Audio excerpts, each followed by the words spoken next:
Hello everyone, welcome to अमृत ज्ञान। आज के टॉप 50 एमसीक्यूज में आपका हार्दिक स्वागत है।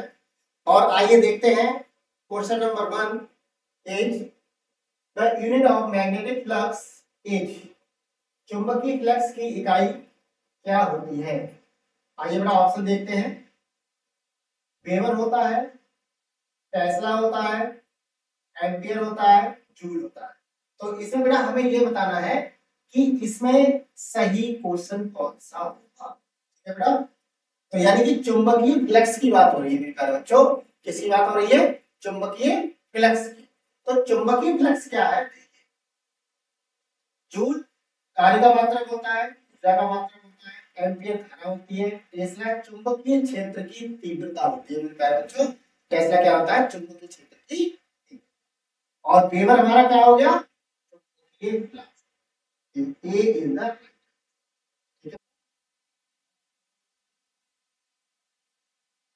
law that relates the electric current, voltage and resistance is known as।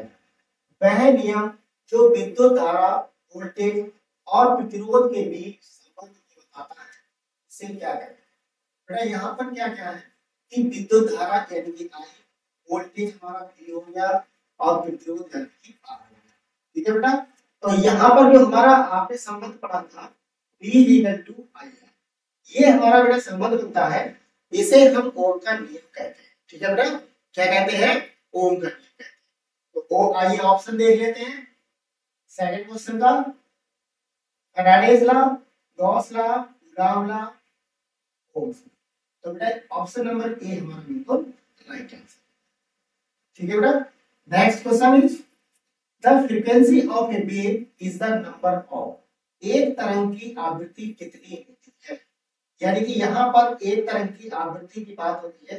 तो एक तरंग की आवृत्ति आप जानते हैं कि आपने एक फार्मूला पढ़ा था, आवृत्ति यानी कि n = 1/t। तो यानी कि हम समझ सकते हैं 1 मिनट में प्रति सेकंड।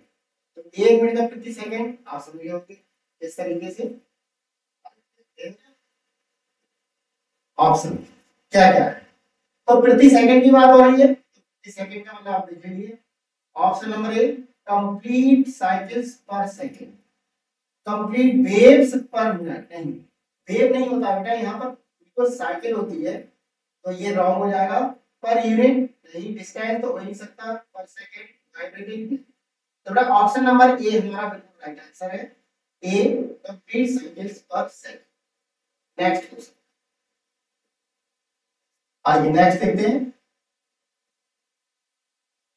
ठीक है, the work energy theorem states that. कार्य ऊर्जा प्रमेय क्या कहती है? यानी कार्य ऊर्जा प्रमेय की बात हो रही है। Work energy theorem states that, कार्य ऊर्जा प्रमेय क्या कहता है? Option number A the work done on an object is equal to the change in its kinetic. Second, a work is always zero in circular motion। ठीक है बेटा, the work done is inversely proportional to the displacement none of the above। बेटा यहाँ पर जब हम कार्य ऊर्जा प्रमेय की बात करते हैं तो इसमें किया गया कार्य, वस्तु द्वारा किया गया कार्य यानी कि और गतिज ऊर्जा यानी उसके परिवर्तन के बराबर है, equal to the change in its kinetic. तो बेटा ऑप्शन नंबर हमारा ए बिल्कुल राइट आंसर। ठीक है, आइए नेक्स्ट क्वेश्चन इज, देखते हैं नेक्स्ट क्वेश्चन क्या है हमारा। The SI unit of frequency is. आवृत्ति की एसआई इकाई क्या होती है? तो एसआई यूनिट की यूनिट जो है बेटा फ्रीक्वेंसी, फ्रीक्वेंसी की एसआई यूनिट की बात हो रही है। तो एसआई यूनिट क्या होगी? आवृत्ति की। तो आप देख लीजिए वॉट क्या होता है मेरे प्यारे बच्चों? पावर होती है, शक्ति होती है, न्यूटन यानी कि फोर्स होता है, बल होता है। तो बचा क्या होगा? Hertz is the right. आवृत्ति की जो ऐसा इकाई होती है वो hertz. The energy stored in a strand spring is. खींचे गए स्प्रिंग में संग्रहित ऊर्जा को क्या कहते हैं? यानी कि यहाँ पर एक स्प्रिंग है, उसको खींचा गया है इस तरीके से। आप देखिए ये स्प्रिंग है, इसको खींच रहे हैं। तो इसमें क्या होगा कि ऊर्जा कौन सी जाती है। यदि आप समझ रहे हैं, जब इसमें इसको हम खींचेंगे तो इसमें इलास्टिसिटी यानी कि प्रत्यास्थता का गुण पाया जाएगा, तो जब इसको छोड़ देंगे तो इलेक्ट्रॉनिक अवस्था में सीधे पहुंच जाएगा। तो यानी आप समझे होंगे elastic potential energy, kinetic energy, gravitational potential energy, thermal energy. Option number A is the right answer, elastic potential energy. ठीक है बेटा, आइए next question. The unit of electric charge is, the unit of electric charge is, विद्युत आवेश की इकाई क्या है? ओम है, वोल्ट है, एम्पियर है, कूलम। तो आवेश की बात हो रही है मेरे प्यारे बच्चों, आवेश का जो मात्रक होता है वो कूलम होता है। तो सब दिया हुआ है, coulomb is the right answer, option number. Next, the phenomenon of total internal reflection occurs when, पूर्ण आंतरिक परावर्तन की घटना कब होती है मेरे प्यारे बच्चों? आप जानते हैं कि जब पूर्ण आंतरिक परावर्तन की बात आती है तो जो प्रकाश सघन माध्यम से विरल माध्यम में पास होता है तो उसके कोण के बराबर यानी greater than the critical angle, यानी जो कोण हमारा बनना होता है उससे बड़ा होता है। तो आइए देख लेते हैं ऑप्शन नंबर ए क्या कहता है, light passes from a denser medium to a rare medium, बिल्कुल राइट बेटा, and angle greater than the critical. ठीक है मेरे प्यारे बच्चों, ऑप्शन नंबर ए ही हमारा बिल्कुल राइट है।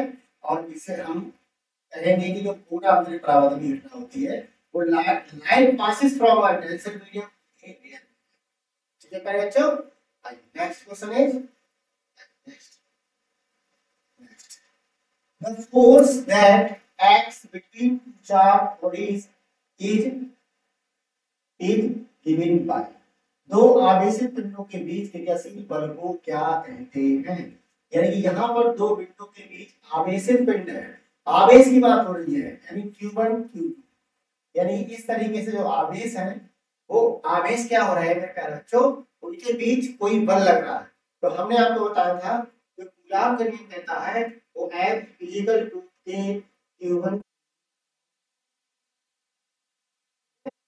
ऑप्शन नंबर हमारा क्या होगा देख सकते हैं, Faraday's law, Ohm's law, Newton's law और कूलॉम। तो ये हमारा बेटा क्या होता है, दो आवेशित पिंडों के बीच की बात आती है तो हमारा जो कूलॉम का नियम होता है इस पर लागू। ठीक है बेटा, नेक्स्ट क्वेश्चन देखते हैं। The electric field inside a conductor, एक चालक के भीतर विद्युत क्षेत्र कैसा होगा? एक चालक है बेटा, उसके भीतर जब विद्युत क्षेत्र की बात करें तो वो जीरो पोजीशन पे होगा। ठीक है, इसका right answer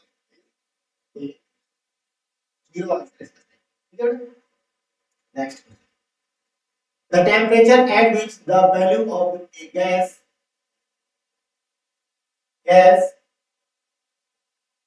becomes zero is called, वह तापमान जब गैस का आयतन शून्य हो जाता है उसे क्या कहते हैं? यानी एब्सोल्यूट टेम्परेचर यानी एब्सोल्यूट जीरो, यानी परम शून्य ताप कहलाता है।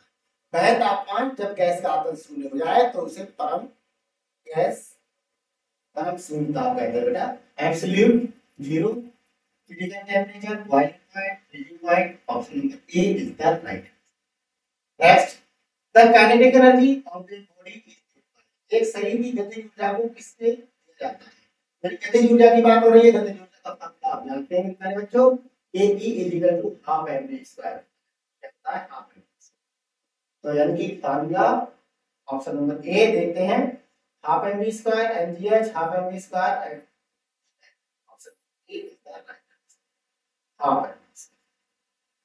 नेक्स्ट, वह तापमान पैमाना जिसका कोई नकारात्मक मान नहीं होता है कौन है? The temperature scale that has no negative value, वह तापमान पैमाना जिसका कोई नकारात्मक मान नहीं होता है, कौन सा कहलाता है? देख लेते हैं option, kelvin scale, Celsius scale, Fahrenheit scale, Franklin scale. यानी कि वह तापमान मेरे प्यारे बच्चों जिसका कोई नकारात्मक मान नहीं होता है वो केल्विन पैमाना कहलाता है, केल्विन स्केल कहलाता है। क्या कहलाता है? Kelvin scale. ठीक है बेटा, option number A is the right answer. Next, next देखते हैं। The relations between the frequency and the wavelength of a wave is unified.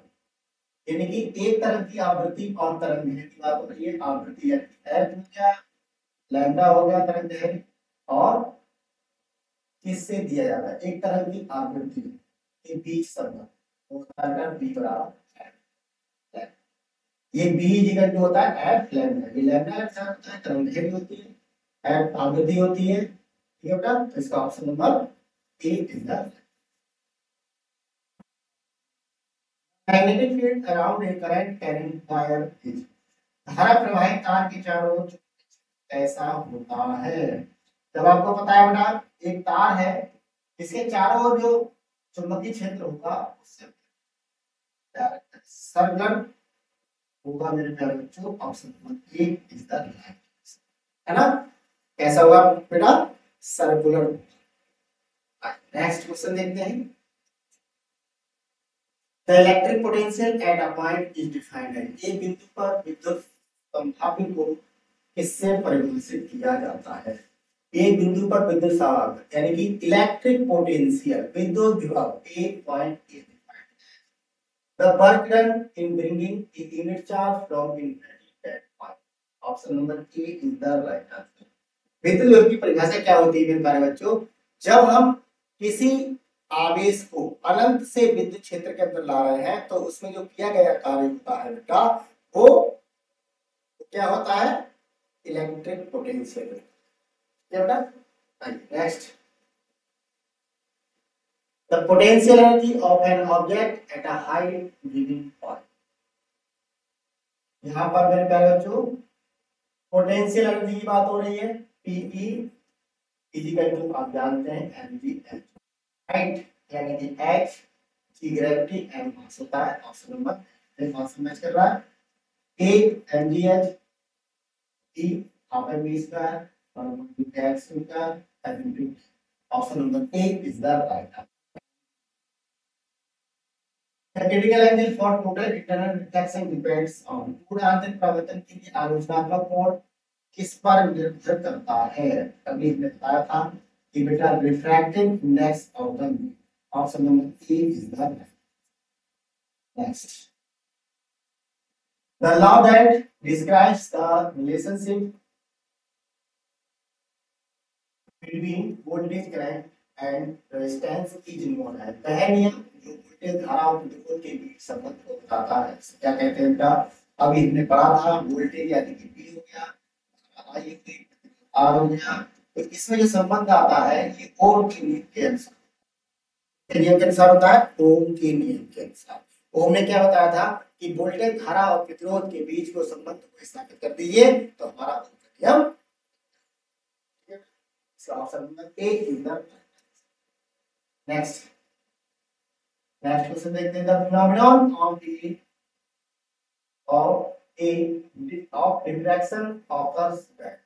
विवर्तन की घटना कब होती है, जो विवर्तन की घटना कब होती है, जब हम किसी स्लिट से हम क्या मतलब किसी शीशे की प्लेट से हम किरणों को एक माध्यम से दूसरे माध्यम में भेजते हैं। तो विवर्तन का मतलब क्या होता है, डिफ्रैक्शन, बिखर जाना।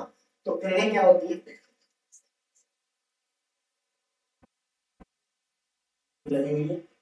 अब यहाँ पर हमने सिलेक्ट लगा दिया तो हम इस तरीके से ये आ रही है किरणें, कुछ तो सीधी निकल जाएंगे मेरे प्यारे बच्चों और कुछ टकरा के इधर वापस जाएंगी। Is called difference.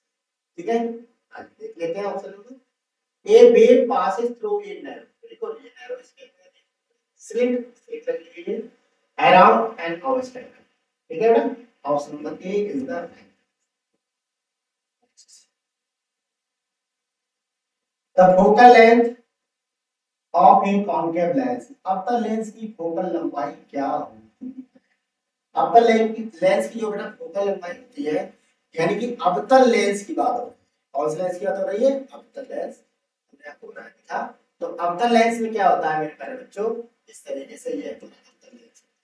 तो इसकी फोकस दूरी क्या होती है, तो इधर की चीजें जितनी कैसे जाती है, नेगेटिव कैसे जाती है। Option number A is the right answer. Next, the image formed by a convex lens is also उत्तल लेंस द्वारा बनाई गई छवि हमेशा कैसी होती है, यानी कि उत्तल लेंस होता है बेटा, इससे जो प्रतिबिंब होता है हमारा किस टाइप का होता है, छवि का मतलब प्रतिबिंब, इमेज, है ना बेटा। तो कैसा बनेगा, रियल एंड यानी वास्तविक बनेगा और उल्टा। Option number A is the option. The SI unit of capacitance is, साधारण की एसआई इकाई क्या है, जो यानी कि कैपेसिटेंस यानी धारिता, इसको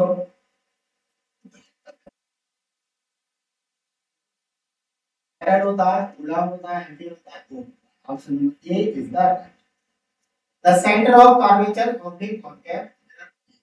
अवतल दर्पण का वक्रता केंद्र क्या होता है, ठीक है प्यारे बच्चों।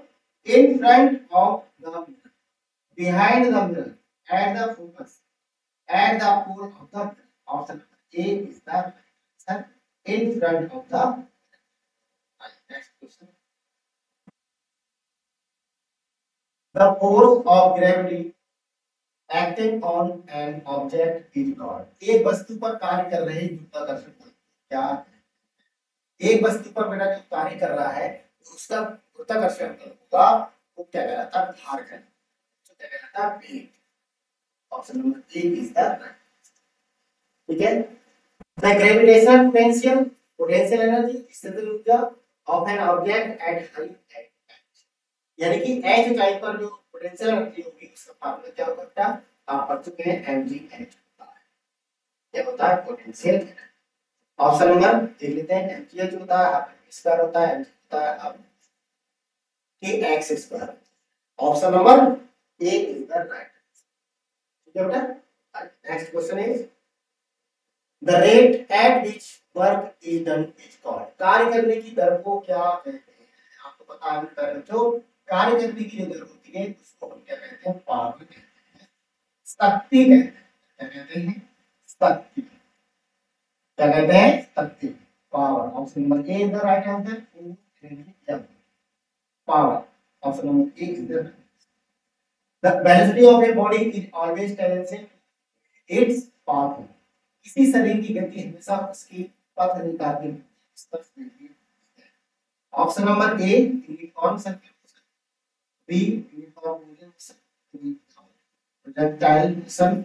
Option number A is the right answer, uniform circulation. Next,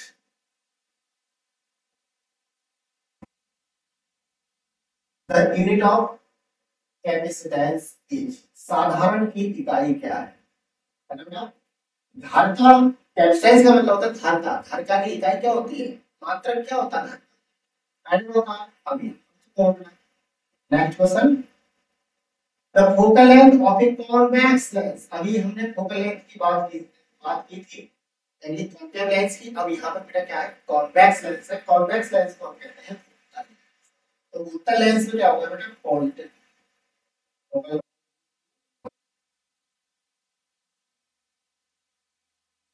potential energy of an object depends on, किसी वस्तु की संभाव्य, यानी कि यहाँ पर पोटेंशियल एनर्जी की बात हो रही है बच्चों। पोटेंशियल एनर्जी क्या होता है, किस पर निर्भर करता है, यानी किस पर निर्भर करेगा, आप जानते हैं बच्चों, हाइट पर, वेलोसिटी पर, टेम्परेचर पर, मास पर।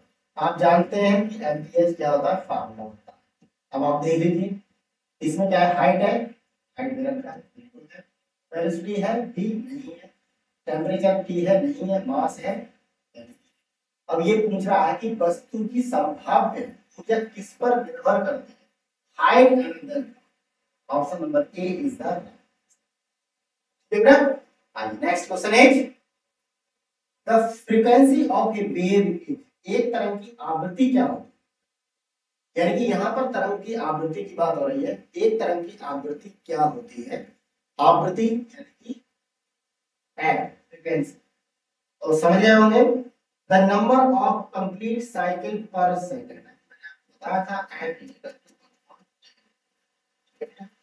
Option number A is the next. The gravitational force between two object, दो वस्तुओं के बीच गुरुत्वाकर्षण बल होता है।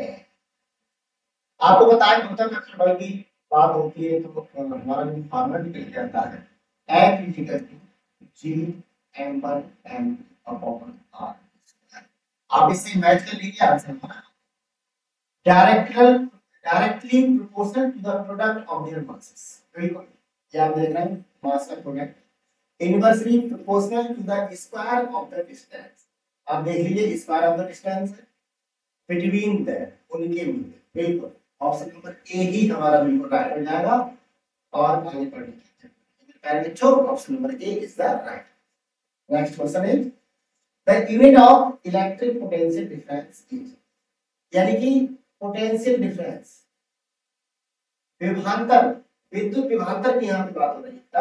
तो विद्युत विभवांतर का जो फार्मूला होता है यानी कि V बराबर W अपॉन Q। आपने पढ़ा है कि विभव यानी कि विभवांतर, V यानी वोल्ट, समझ गए होंगे। ऑप्शन नंबर क्या है V वोल्ट, यानी एम्पीयर धारा होती है, वॉट शक्ति होता है। तो पूछा क्या मेरे का।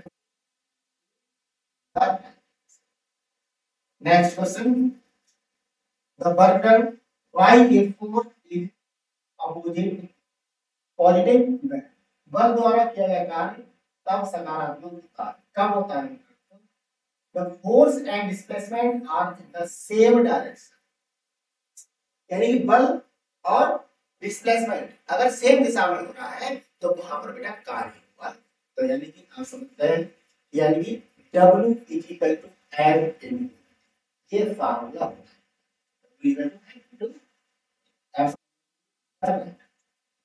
The resistance of a conductor is directly proportional to एक चालक का प्रतिरोध किससे सीधे अनुपात होता है। जो एक चालक का जो प्रतिरोध होता है हमने आपको पढ़ाया था ये बेटा एक फार्मूला होता है। तो चालक का प्रतिरोध यानी R है, तो R किसके अनुपाती होगा? आप देख लीजिए, ये तो इन्वर्सली हो गया। L क्या है? प्रोपोर्शनल है, अनुपाती है। तो यहाँ पर L यानी कि लंबाई, अगर लंबाई का ऑप्शन देता है आंसर है ये लंबाई क्रॉस सेक्शन एरिया ए। इसमें देख लीजिए क्या है, प्रोपोर्शनल में है, ये इसके क्या होगा? प्रोपोर्शनल होगा, यानी कि आंसर है both length and area. Option number A is the right. Next the law that when you state that energy can neither पहले जो कहता है कि ऊर्जा को ना तो उत्पन्न किया जा सकता है ना ही नष्ट किया जा सकता है बेटा, इसे हम ऊर्जा संरक्षण का नियम कहते हैं, law of the option number A is the यही हमारा न्यूटन फर्स्ट लॉ नहीं, first law. Option number A is the next the SI unit of frequency, आवृत्ति की एसआई इकाई क्या होती है? हर्ट्ज होता है, वॉट होता है, न्यूटन होता है, क्या होता है? ऑप्शन नंबर ए हर्ट्ज। आवृत्ति की एसआई इकाई क्या होती है बच्चों? हर्ट्ज। ठीक है। Next question is the force of friction always acts on X in, घर्षण बल हमेशा किस दिशा में कार्य करता है? आपको पता है जो हमारा घर्षण बल होता है वो हमेशा ऑपोजिट डायरेक्शन में होता है, पॉजिटिव नहीं ऑपोजिट, उल्टी तरफ। हम आगे बढ़ेंगे तो घर्षण बल पीछे आ जाएगा।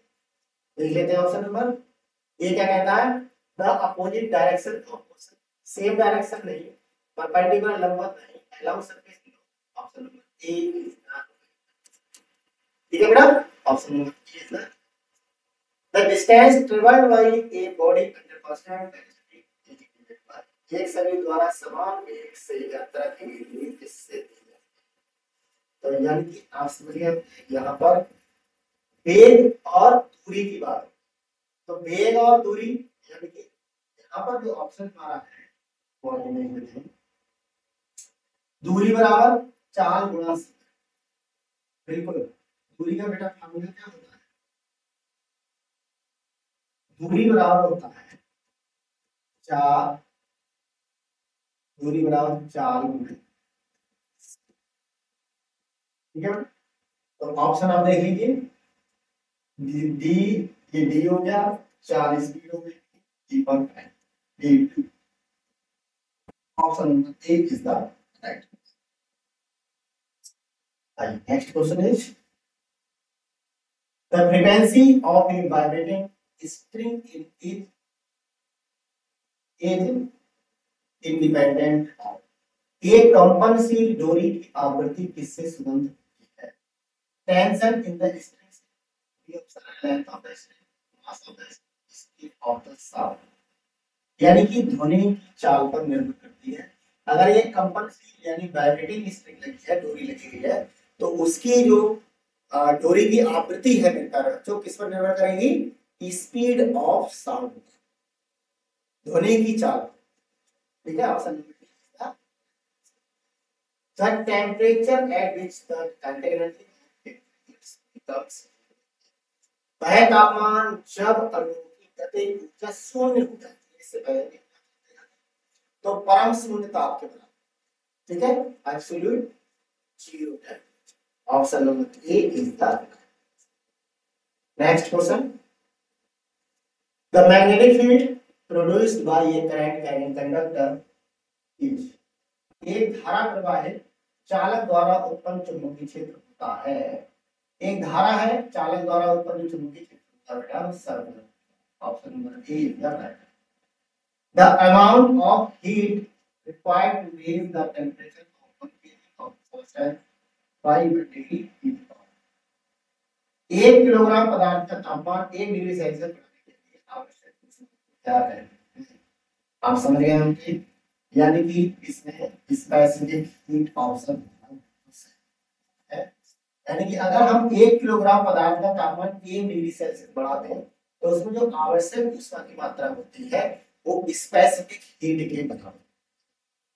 ऑप्शन नंबर देख लेते हैं। स्पेसिफिक हीट, विशिष्ट ऊष्मा, लेटेंट हीट, गुप्त ऊष्मा, हीट थर्मल, इसमें चार।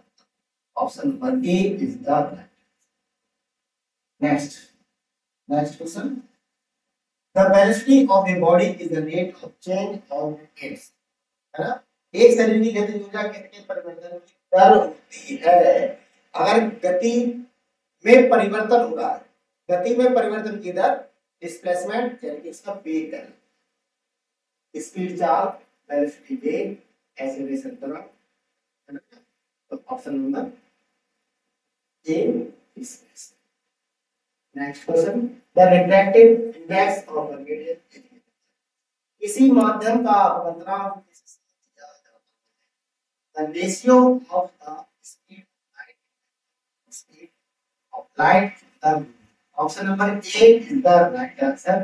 ये भी हमारा होगा किसी माध्यम का अपवर्तनांक अगर है तो प्रकाश की चाल और उसके माध्यम की चाल के अनुपात के बराबर। ठीक है ना? Next. The acceleration due to gravity on the moon is approximately, चांद पर, यहाँ पर चांद की बात, चांद पर गुरुत्वाकर्षण के कारण त्वरण लगभग कितना होता है? ए जी